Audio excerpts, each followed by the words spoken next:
Okay, so let's just back up a bit. So you've done all these sports. What motivated you in the first place? Because I'm always really interested in finding out what inspired people, because you often find the people who've travelled the furthest in any sport or discipline have had something which has essentially turbocharged that. So you've spoken a little bit about being at school, being short and that, about your ears. And I know from talking to you beforehand, you suffered from bullying. So what was the impact of that in your life and what happened? You know, when you grow up and you're the smallest, then people tend to pick on you for some reason. And as you said, I was bullied at school, in primary school. I still don't know why. You know, it just seems to be a thing that if bigger kids enjoy bullying smaller kids for some reason. So I was the smaller kid. As I said, my ears grew faster than my body did. I remember going to my parents the one day, telling them, "Listen, your dad, please, you know, is there something you can do with his ears? Staple them back, or..." What did he say?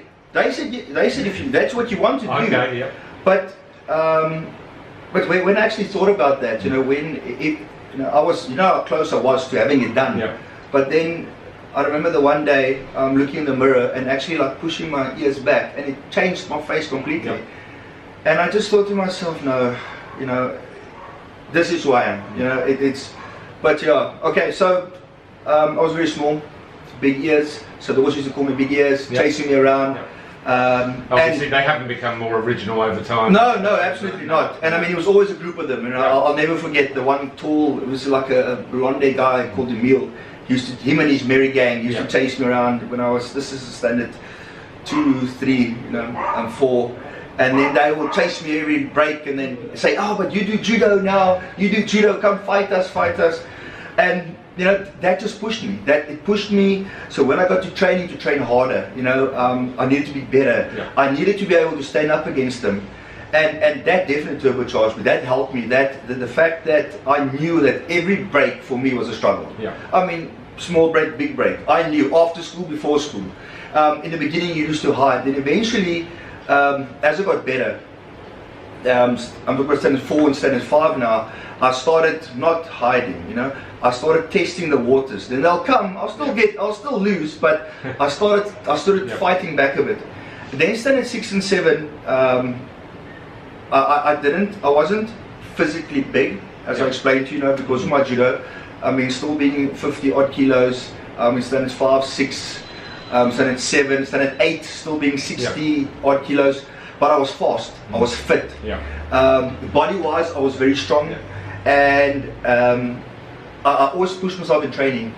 And then I started doing arm locks and strangles. So what did I do? I started dislocating people's shoulders at school if they want to bully me. But that definitely catapulted me into training harder to protect myself. Because I remember I had a friend that's always been there, Martinez, as well. But I mean, we couldn't do much. You know, when you have the matric boys coming down at you. And then I also realized that I cannot protect others if I cannot protect myself. Yeah, that's very true. It's just one of those things, you know. It doesn't help you go running and say, "Listen, I'll protect you," and you get beaten down, and the other poor guy gets beaten down. So with the judo, you know, becoming provincial champion, national champion, I went to the worlds, and that was one of the biggest turning points for me as well. I went to France, and we had a Christmas Cup there. I think it's 2006. And I think I was fighting under 64 kilos or 67 kilos. And when we had the weigh-in, you know, we were about 40 guys in my category. I saw these guys at weigh-in and I was like, what are these men doing here? You know, they were, I mean, I was ripped and I was tight, but these guys were physically, they looked like bodybuilders. You know, and I mean, even when I fought them, it was terrible because they were much stronger than me. Now, when it came to the skill level, it was there. I was able to hold them, but strength-wise. So when I came back to South Africa, I realized that no, this is not going to work anymore. Just being fast and it doesn't work. Because if you got a guy that's just as fast and just as skilled as you are, but he's stronger than you, you're never going to beat him. So that is why I got into weight training. And slowly but surely, I got into weight training. I remember standard 9. I think, as I said, I still weighed like 64. You know, scrawny guy. I started hitting the weights like hard, and I started eating. You can ask my mom. My mom used to always bake, and I used to eat, and I eat, and I think I gained 60, 70, about 20 odd kilos up until matric. I mean, I remember the guys in matric, when we came back, they were like, who are you? Where do you come from? I went from playing scrum off to playing hooker. Yeah, that's a bit of difference. You know, to suddenly being in the hooker. And because of the judo, and because of my fitness, and I was also fast, it made it so much easier for me just to get into the hooker position. But I then fell in love with weight training. And then those bullies, everything changed. Because then I had the power to back that up. And I was deadlifting, I was benching, I wasn't really squatting. You know, I looked at Arnold's videos and Lou Ferrigno, as I said, and Colombo, and I saw what they were doing, deadlifting, you know, and that's what I did. And physically it made me so strong that I even went after school.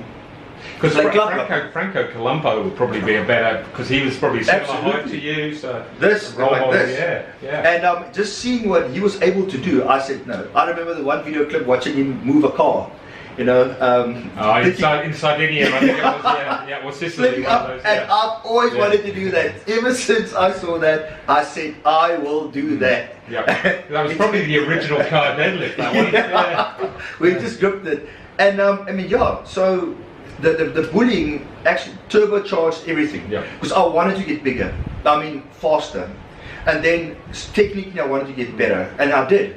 And then I realized I needed the strength, because you know, these bullies, there will be 3 or 4 or 5 of them, and they're always older than you. So you'll take the one out, you know, because you're faster, but then the 3 other guys, and you don't hit the first guy hard enough to keep him down.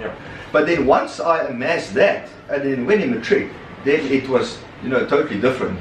Then when you go to the beach, and all those old beach bullies, when they, you know, approach you on the beach, you don't run away, you walk towards them. And then they can suddenly, in your whole demeanor, realize, wait, something has changed here. And ever since then, I realized that if I want to be able to protect myself, my family one day, then I need to be physically strong, mentally, physically. And I think that is why going into bodybuilding. Bodybuilding is an extremely mental sport. It is those diets that you have to go through, you know, day in and day out to amass that. And once you stage ready, you know, to stay in that condition, it is, I mean, I used to only eat broccoli and steamed egg. That is it. For weeks. Broccoli and steamed egg. Broccoli and steamed egg. Till eventually you would sit there, you would just wish that this food would just disappear into your belly without eating it. But then once you got that reward, you realize that you've done it. And once I've done it, then I got bored, you know. So just to interrupt you there, so a question on that is that obviously, you know, bullying is a very hard thing for any child to go through, or even any adult with bullying. But if you hadn't have been bullied, do you think you would have been able to go as far as you have in the sports? Do you think life would have been easier? Or? No. No. You know, if you go through life, then I'm not saying people must get bullied to become professionals. Absolutely. But it taught me that I needed to be better. If you go through life and you're pampered, then what's there to push you? You understand? If you don't have your family or your father, your mother, or somebody pushing you, and you just coast through, then why? You understand? What is the reason? And I've had, you know, at school, there were many of these whys walking around. You can see them. They're just endless. You know, they will go party on weekends. But I mean, even now still, I mean, as I said, I'm 37 years old, 38 this year, and a lot of people ask me, tell me, you know, Andre, okay, you're nearly 40 now. You know, I mean, I think it's time that you stop. You know, but I tell them, no. I'm warming up to 40s, because then I'm competing in the under 40s. At the moment, I'm competing in the open class. And in the open class is vicious. You know, if you look at Strongman, the under 105 category in South Africa now, I mean, we've got guys like Blake. Blake is a phenomenon. I'm telling you, that guy. He's like the Marius Puccianoski of South Africa. You know, under 105. Really. I've had the honor of competing with him at Arnold's. You know, I've seen him. I mean, he was coasting through it. He went to the Worlds now. I mean, he came 7th. Okay, he had 1 or 2 setbacks, but I mean, you know, if it's to compete against guys like that, you have to be at your best. You know, you got Willie, that's there. That, I mean, he was been there for years. Fricky's been there for years. And just to see what these guys have attained, you know, it pushes me. I want that. And as much as I'm physically pushing myself, the body sometimes, for an example, on Monday, I did a deadlift session and I was really raw, hitting it, nice weights, but then on Tuesday I was dead. Getting out of bed, my back's like, So, and then Wednesday I was like, okay, but today I have to squat. So today I'm sitting here half dead. The recovery isn't there. And so I'm actually looking forward to the 40s, to competing with although the weights in the Masters are slowly getting heavier. It's quite interesting. I've run a few Masters competitions, and you do get a lot of Masters heavyweights, but what we'll see, the whole over 40s category is growing really fast at the moment around the world. So we're probably going to have 2 weight divisions in the Masters, I can see happening at some stage. So, which makes sense, because if you're, 140 kilo guy against a 90 kilo guy, it's sort of, you can work out essentially who should win. Not always do because of injuries and things, but generally you can work that out. So that will make the whole Masters quite interesting. But I'm not sure how I should say that. I don't want them to drop the weights because we are in our 40s. That's not what I want. Absolutely. If you want to be a strong man, why you want to log lift 50 kilos? Really? You're only 40 years old, you're not dead. The only thing for me is I'll be competing with other guys that's 40. Competing with guys in their 20s, mid-20s, doing a 2-day event, they recover. The next day they come there, they're like spring chickens, and you hate them. I get there, I'm with my crutches. I'm like, hold on guys, let me just warm up. Although it'd be a very interesting stat to see how many people won World's Strongest Man in their 20s as opposed to their 30s. Because I think you'll find there are more who won it in their 30s. Between 32 and 35. I think that's maybe more. But then again, if you look at the sports world of today, I've just watched the World Junior, Sub-Junior champs in powerlifting. Have you seen the weights those 70-year-olds are squatting? Crazy, they are, 17 years old, squatting 350 kilos? So this is changing. Now, and you're going to see that change. You're going to see some of the strongest men on this planet not going to be in the mid-30s anymore. They're going to be in their young 20s. This is what you're seeing. If you look at some of the strongest powerlifters, they're under 105 kilos, 440 deadlifts. It's crazy. You would think that Eddie Hall does 500 kilos, but he's a 180 kilo man. That's right. Right now you've got a guy that weighs 100 kilos and he's deadlifting 440 kilos. Power to weight ratio is insane. It is mental. So yes, absolutely true. If you look at that ratio, but as I say, we look at South Africa alone, Blake is a youngster coming through. That guy is definitely a future world champion, a guy to keep our eyes on, and I can't wait to see. Then again, there's another guy, Rian, as well, here in Western Province. The biggest problem the athletes in South Africa have is you cannot be a professional athlete in strongman, powerlifting, or bodybuilding. We have got the athletes, like I said, Blake. You've got Rian, that's here as well. Seeing him grow the last year is phenomenal, but no one knows about him. Why? Because you have to have a job. In South Africa, you have to work. While if you go look at the guys overseas, although Australia is very similar in that regard as well, but I know definitely in Eastern Europe there are athletes in Eastern Europe who it is their job to be a strongman. But then, how do you compete against these? If you take a guy like Blake and you tell him, listen here, you are now a professional strongman. I promise you, give a guy 3 years, that guy will be untouchable. He's got the potential, but yet South Africa doesn't have the infrastructure to groom these guys. You take the guy like this Rian. You groom him. He's young, So it's not there, and that is why I'm also glad that they bring in the over 40s, because guys, when you're 45, 46 competing with this, it demoralizes you because you are trying your best and you want to, but you don't want them to hold back. Because you want to see them grow. So what do you think about the Ultimate Strongman Masters Championship now with Zadrunas Sadikas competing? I loved it. Nick Best, you look at these guys and it's crazy. 50 is the new 30. I'm telling you, guys in their 50, you see the weights that they're pulling, you see what they are in mastering. Now you've got guys at 60 years old starting powerlifting. 70-year-old grandma that wants to do powerlifting now. The whole world is changing and it's evolving and it's exciting. And I think it's coming back to that whole mental side of things, that people go, oh, I'm 40 years old, I must stop doing this, or I'm 60, I'm retiring, I must take things slowly. Exactly. That people are realizing what they're actually capable of. The mind shift is it's definitely changing. You know, we used to go to the doctor in the olden days, and you're a female, and you say, okay, why did you hurt your back? No, I did powerlifting. You did what? You did power? Oh, no. That is for men. You will stop it, and then they stopped it. Yeah. But now you go, they're like, okay, let's fix you up. No, it's becoming recognized for females, and especially for older people. You know, the doctor, you're 70, I'm going to start powerlifting. He's like, really? Wow, go for it. A few years back, 70, are you mad? Yeah, you must be in a wheelchair. Yeah, it's very interesting how it's all going. Now, can we just take a little change of pace here? So, you're a Navy diver. Yes. What does a Navy diver do? Right, I'm a clearance diver. Okay. Now, in the Navy, we are clearance divers, so we specialize in clearance, underwater work, welding, cutting, lifting, and then so if there's anything underwater that needs to be done, you know, if a ship has got a hole in it or is damaged, or if there's shipping lanes that needs to be cleared for ships to sail out, we'll go clear that. We'll do that. You know, we do, as I said, underwater cutting, welding. Then, as you progress in your career, like I've done now, you also do EOD work, explosive ordnance disposal. Okay. And then further on, you go do UIEDD work. Okay, that's underwater improvised explosive device disposal. Okay. Wow. So that is also what we do. And we go on ships, and we ensure that the ship, if there's anything wrong with it, you know, that underwater-wise, that we fix it, we service it. What's the scariest thing you've seen when you've been on your job? Working with explosives underwater. Yeah. You know, people always ask you, what about the sharks? That's the first thing. Okay, so have you got any last words or any advice or lessons you've learned which you'd like to leave with us? Lessons learned, sure.